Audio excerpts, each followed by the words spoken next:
ছোট অবস্থায় সন্তান যদি মা বাবাকে কোনো কিছু দেয়, ইচ্ছা করে তা নেওয়া, পরবর্তীতে আবার ইচ্ছা করে তাকে তা দিয়ে দেওয়া। কারণ মা বাবাকে দিয়ে দেওয়ার যে অভ্যাসটা যাতে ছোটকাল থেকে তার মধ্যে গড়ে ওঠে, তাহলে বড় হয়ে মা বাবা যখন অক্ষম হয়ে যাবে, সন্তানের মুখাপেক্ষী হয়ে যাবে, তখন সন্তানের মধ্যে এই অভ্যাসটা আস্তে আস্তে গড়ে উঠলে বড় হয়েও সন্তান মা বাবাকে দিবে।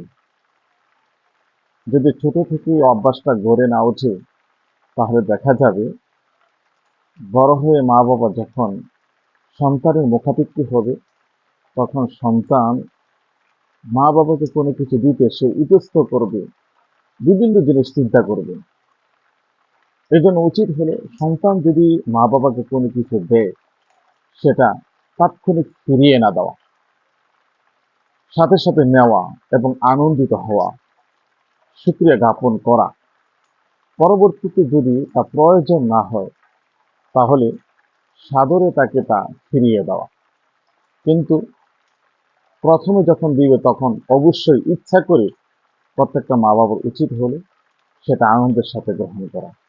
তাহলে বড় হয়ে যখন মা বাবা একেবারে অক্ষম হয়ে যাবে, সন্তানের মুখাপেক্ষী হয়ে যাবে, তখন কিন্তু সন্তান মা বাবাকে দিতে বিন্দু পরিমাণ কুণ্ঠাবোধ করবে না।